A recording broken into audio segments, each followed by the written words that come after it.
사실 우리 사회의 모든 의사결정권은 우리 기성세대들이 가지고 있는데 실제 현장에서 어려움을 겪는 것은 이제 청년 세대들인 거죠. 근데 기성세대가 살아온 세상은 어쨌든 고도성장 사회였고, 근데 이게 저성장이 고착화되면서 이제 기회가 줄어들고 우열을 가르는 경쟁이 아니고 생사가 걸린 전쟁이 되어버린 것 같습니다. 부모님 밑에서 나오지 못하고 있는 게 그냥 청년의 의지나 뭐 독립심이 없어서가 아니라 나올 수 없는 주거 불평등이 이미 사회에 깔려 있고, 사실 저희처럼 정상가족을 이뤄서 결혼하고 아이를 낳을 계획이 없는 그런 새로운 공동체를 꾸리는 청년들에게도 안전하고 또 적정 기간 동안 주거가 보장되는 쾌적한 그런 집이 많이 있어야 되지 않을까 생각을 합니다. 정상적인 노동소득으로는 웬만해서는 집을 평생 모으더라도 사기 어려운 그런 상황이 점점 돼가기 때문에 결국 매우 큰 좌절의 원인이 되는 것 같습니다.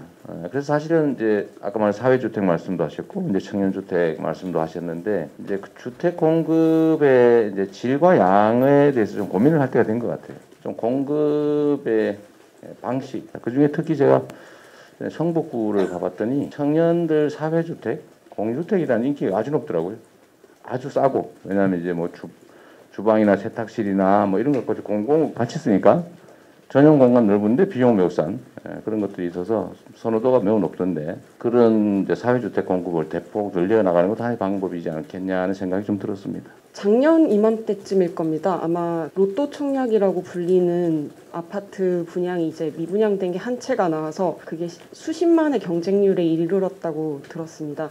그리고 발표가 났는데 그 당첨자분께서 계약금을 낼 수 없어서 후순위로 밀렸다던 기사를 봤었는데요.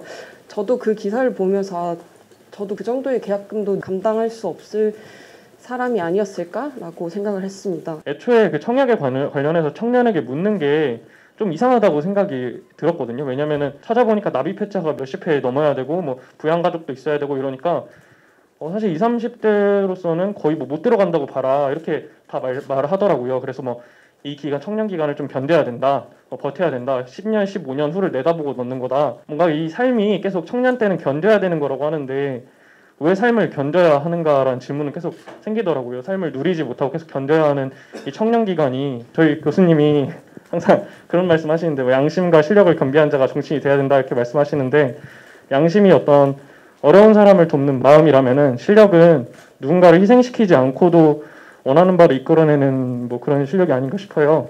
그래서 일단 기말고사 기간에 여기 나와서 교수님께 죄송하다는 말씀 좀 드리고 싶고, 네, 꼭 그런 분이 됐으면 좋겠습니다.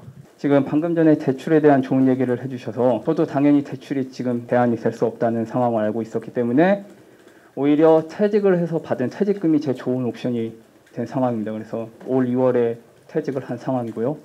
네, 그래서 그 퇴직금, 그래서 퇴직을 한 건 아닙니다. 제 개인적인 사정으로 개인적인 사정으로 퇴직을 했지만 그 퇴직을 하고 나서 제 뒷일을 어떻게 해야 될까라고 고려를 했을 때, 혹은 공공임대주택에 보증금을 부어야 된다고 했을 때 대출이 제 대안이 될 수 없었기 때문에 퇴직금이 제 옵션이 되는 거죠. 결혼하고 아이를 낳으면 집을 주겠다가 아니라 결혼하고 아이를 낳아 키울 수 있는 집을 주면 결혼하고 아이를 낳겠다, 이런 식으로 생각을 좀 전환해야 될 필요가 있지 않을까. 지금 여러분들 말씀을 듣고 보니까 정말로 이렇게 현장과 동떨어진 행정이 어떤 결과를 줬는지 체감이 되는 것 같습니다. 행정을 구체적으로 내용을 모르고 정책을 만들어 집행하면 이런 일이 생기는데, 난 몰라서 그랬으면 용서가 안 되는 거죠.